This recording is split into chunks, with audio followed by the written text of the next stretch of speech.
Fran, what went into that? Whose idea was it to make this the Kenny Arnold Classic? Well, once we decided to kind of do our own tournament format, which we did for many years, as you know, and Yeah. then kind of got away from it because You brought a team for it. yeah, exactly. You know, the MTE rules changed. So there's more people going to those events in various locations. And, you know, people don't do, or institutions, you know, don't do Christmas tournaments anymore. You know, there was a lot in those days. So, you know, once we decided to do this, you know, we talked about sponsorships and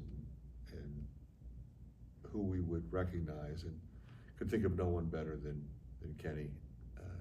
We talked about it, and it was very much appreciated by the guys that were on that team and were teammates of his. And they're all going to be here on Sunday. We'll have a reception with them.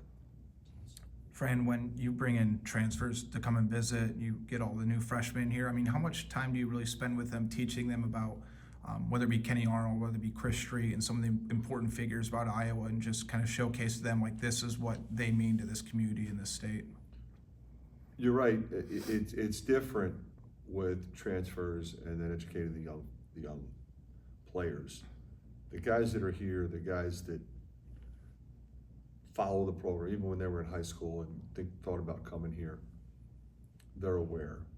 But we continue to engage our former players and make sure that these guys remember those who came before.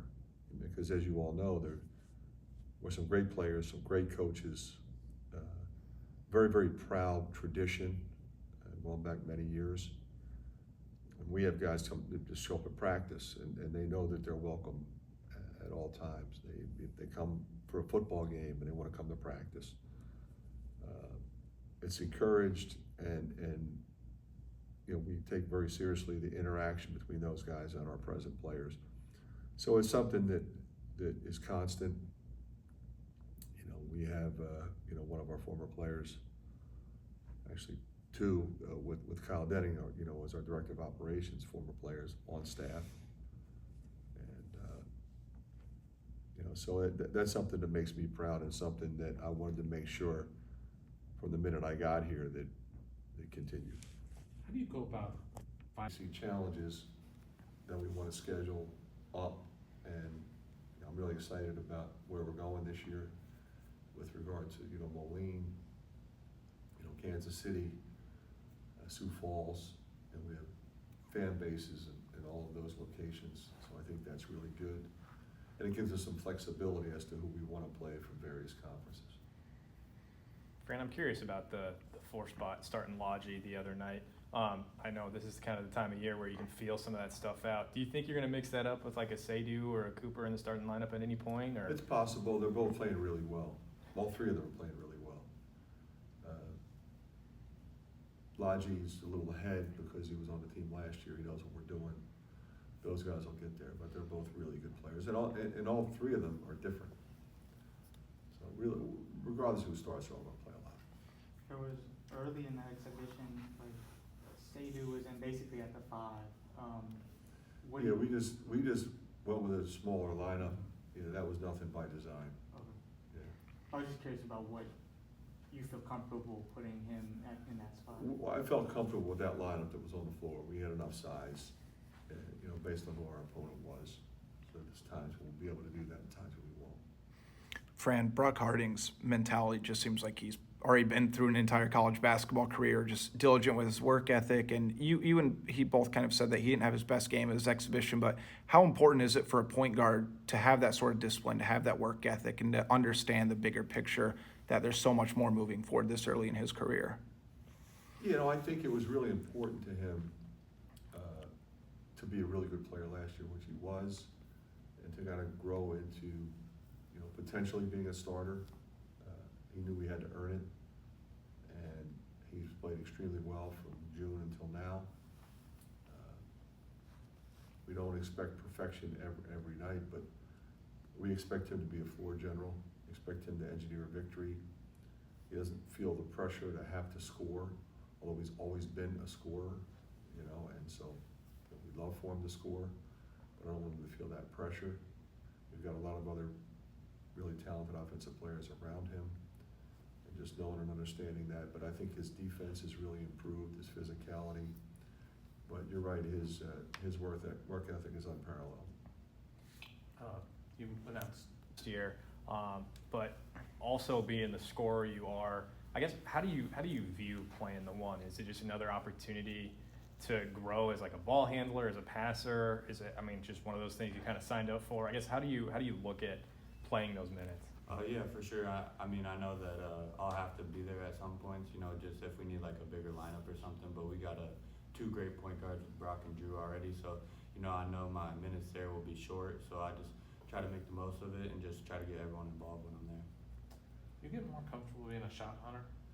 Yeah, for sure, you know, just my teammates and coaches, you know, they want me to be aggressive and look for my shots because it opens up things for everyone else, especially Peyton, because, you know, he's getting guarded, you know, teams are trying to take him out of the game, so, you know, if I can score, then it opens it up for him too.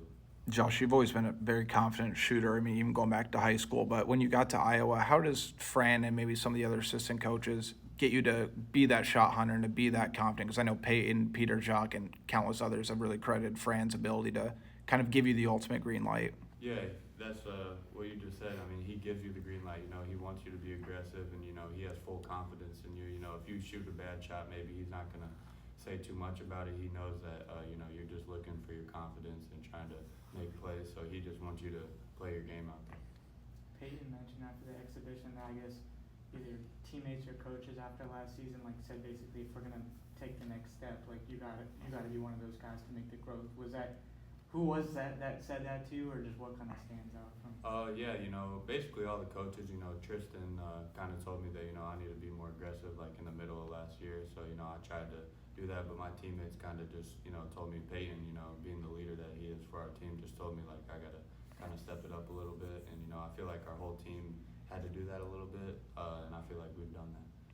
I know David mentioned your confidence, but it just kind of seems like I mean, looking back 2 years ago, you're just a completely different player level, that you're able to impact the game. I guess, can you kind of walk us through that growth of belief in yourself and putting it together on the court?